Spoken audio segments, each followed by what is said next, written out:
Hey guys, David here. Just wanted to put together a little something for you about why I gave up writing about politics, specifically writing about politics on social media and on my own website. We're going to get into the weeds here a little bit. I'll try to keep it short, but I think it's really important to talk about this. Maybe get you to think about why we talk about what we talk about, why we care about what we care about, why we write about what we write about. Where are our hearts here? I'm coming at this from the point of view, first of all, of a Christian. I'm a Christian. I've been one my whole life, but really, I've really come to see Jesus as my only source of salvation since I was in my mid-20s, when I really realized that salvation is a daily thing. It's an hourly thing. That, to say I was saved when I was 8 or when I was 15 really limits the scope of the conversation. That it's not really about one moment in time. It's about a lot of moments in time. I'm also coming at it from the point of view of an American. I've lived in America my whole life. I grew up in Michigan, then through my young adult years was in Florida teaching there, and now I live in East Tennessee. And I'm recording this in Ohio, Central Ohio, where my in-laws live. So first of all, what was I doing? Well, first of all, I wrote a lot during the Trump presidency. I'm gonna go ahead and just say it. Trump presidency got me to write a whole bunch. And by the way, those little sounds are my son. He's hanging out down here with me. And that's because I felt that people were seeing their leaders as something that they weren't. And I don't want you to hear this and get really defensive. I'm not trying to attack you if you felt that President Trump was God's gift to America, or if you thought he was Satan's curse on America. I'm not trying to get into that conversation anymore. Instead, I want to have a conversation about why we think what we think, why we feel what we feel, and where maybe we all need to be convicted and where we're all led astray a little bit, especially as Americans, with our own American mythology and history. Yeah, is that for me? I just got a car. See, as Americans, we have this really deep and rich history, but almost in a way what we have is a mythology. Every great people has come up with a mythology for itself, and usually they take the form of gods. The Greeks, the Egyptians, the Norse, they all did this quite famously. We've even named comic book characters after these guys. But in America, we kind of adopted our religion from Europe, and it was Christianity for the most part. We put that Christian God's name on our money, we put it in our mottos, we put it in our pledge, but it's a very broad God, right?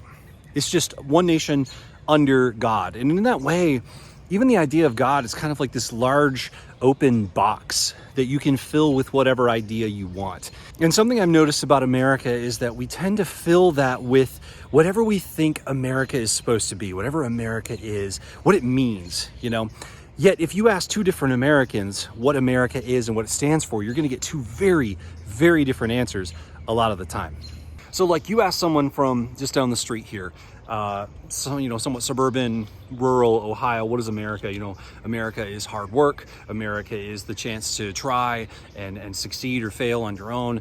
America is the right to defend your family. America is the right to worship the way you want, things like that. But then you go an hour up the road into Columbus and start talking to people, and maybe you get a different answer. America is about protecting everyone's equal rights. America is about protecting the oppressed. It's about the journey towards equality and the journey towards equal rights.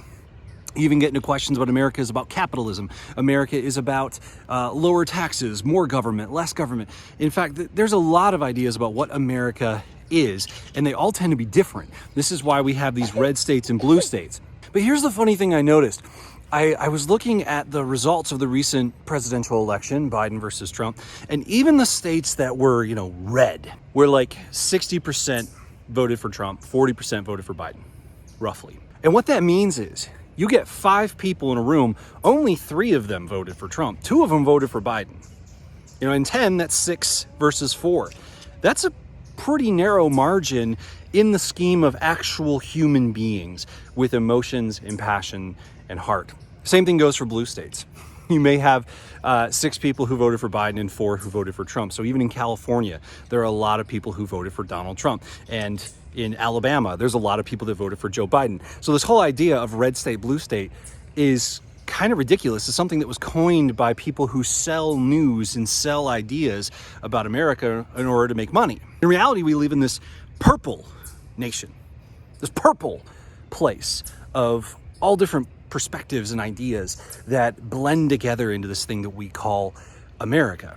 So what does this have to do with writing about politics? I was trying to change people's points of view and people's minds, not about conservatism or liberalism or any of the classic political ideologies we've argued over here in America, but really, who is a godly leader and what kind of godliness should we expect out of our leaders? And I was very passionate about that. And so again, the thing is though, is that no matter what I said, I wasn't changing anyone's mind. All I was doing was getting people who already agree with me to say yes, and people who already disagree with me to say, no, you're wrong, you hate America, or you hate God, or blah, blah, blah. All this very extreme, hardline, superlative statements about things. Not a good conversation, not a good way to talk. So I got to thinking about, like, why is it that we don't talk about politics and religion? You know, because that's what they say is at the dinner table, don't talk about politics or religion.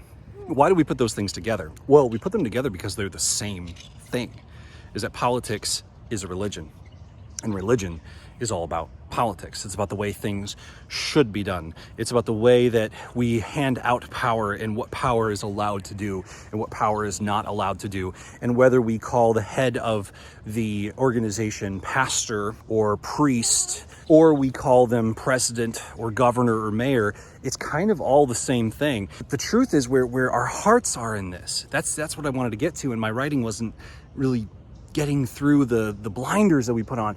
Is that the heart of it is, what do we think will save us? What do we think will save us? And then we're being saved from those that we think are against us.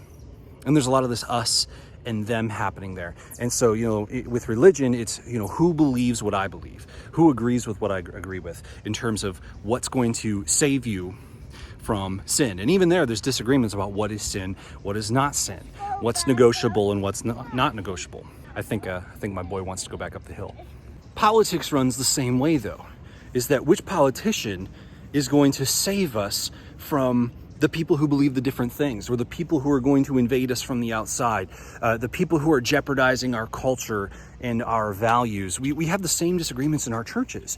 If we let those people stay with the way that they feel about that issue, it's going to mess up our group. It's going to mess up our body. It's going to mess up our purity. And you may have noticed there was a lot of that talk back in 2016 and then 2020. This whole idea of like the purity of the United States is being torn down. Even the slogan, which was a great piece of marketing, "Make America Great Again," is a statement about purity, about quality, that it's not great anymore and it needs to be made great again. That there was greatness before, but there isn't anymore. And that only the candidate claiming this can bring it back. That's a very loaded statement. And so writing about this, I was up against a lot of emotional forces. I was up against a ton of baggage, a ton of cultural baggage, a ton of emotional baggage.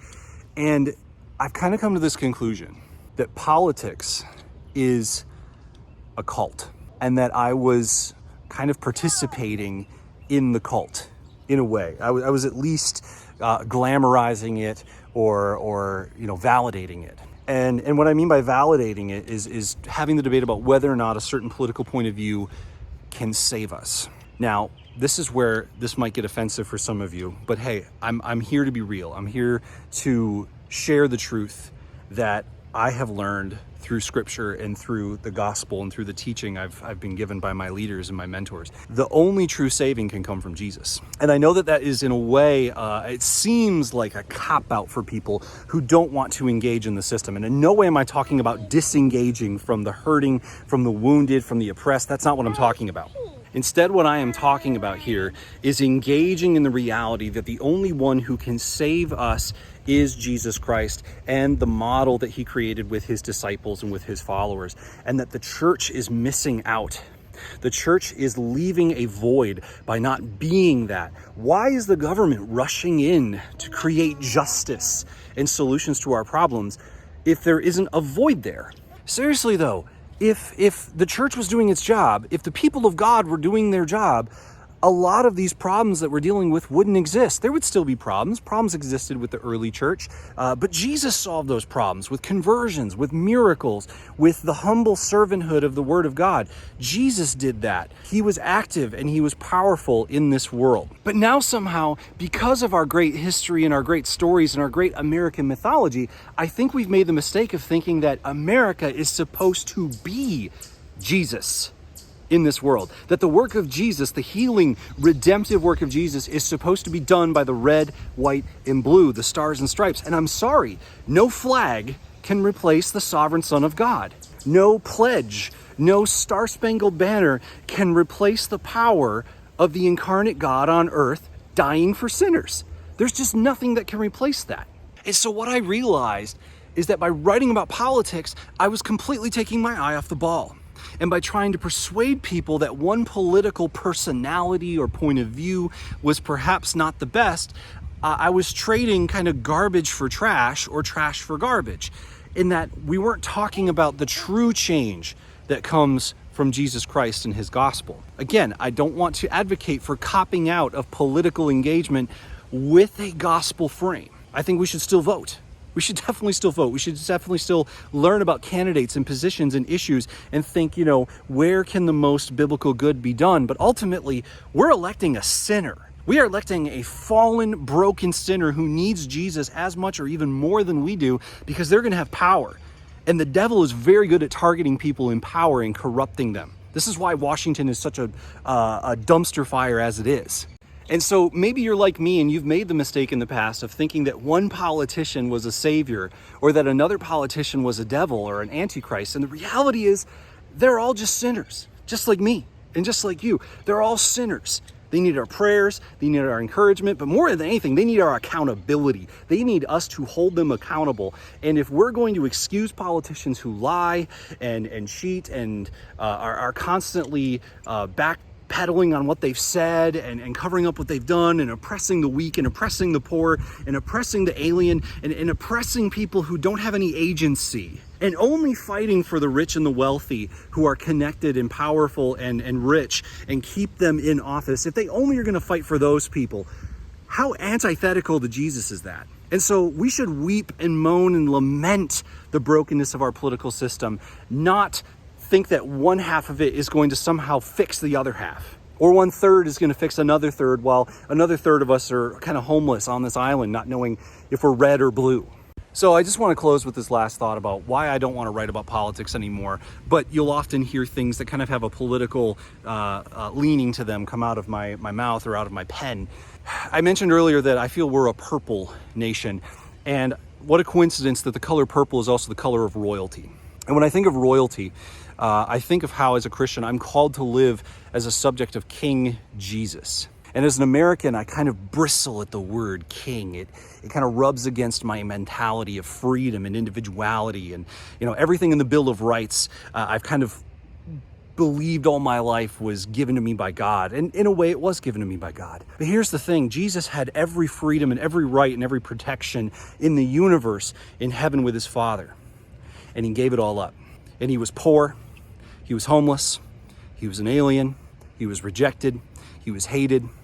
He was not loved by the ruling powers.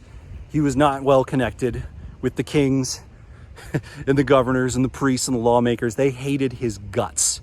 And he was conspired against, betrayed, and murdered in our place. And then he rose again from the dead and ascended to on high to be a king, to save us and to reconcile us to the Father, so that we get to be with him as his royal subjects forever. So I don't live as just a citizen of the United States. I'm a subject of King Jesus. Yes, I live on this earth and I live in the United States as one of its protected citizens, which is fantastic.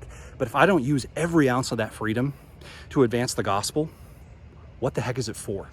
What is the point of all these protections of the Constitution and the Bill of Rights if I'm not willing to lay them all down for the sake of the gospel, to give up all of my comfort and my freedom for the sake of the lost who don't know his name? And I'm not just talking about writing a check for a donation or supporting a candidate who I think agrees with a position that I like and I think is biblical. I mean actually loving people who are lost, loving people who are hopeless, because that's what Jesus did. He got his hands dirty, his feet dirty, his body dirty, his body broken and ripped apart for the sake of sinners that he loved. And in America, we've lost that. We've lost that because we have our mythological heroes who go off and fight Nazis or the British in our place. And we go, yep, America. We light off a firework. And I know it's not that simple. I know it's not that simple. You maybe have loved ones in your family who fought, bled, and maybe even died for this country. And they deserve our utmost respect, our silence at times, our listening ears at times, our humility. I get that. But if we're ever as a nation, and specifically as a nation of King Jesus, ever going to just survive all of this conflict and all of this negativity and hatred, we've got to be one nation under God. One nation under God, the King, Jesus. I'm not writing about politics anymore because it's pointless. It's chasing after the wind. It's chasing after the flavor of the week, the flavor of the month, but I'm also not disengaging from the problems of justice and the problems of inequality. I'm gonna lean in, and I hope you lean in too. Thank you guys for watching. Thanks for joining me here on my YouTube channel. Please like and subscribe. I promise every video won't be a long monologue like this one, but you know what? I hope you enjoyed a long monologue like this one.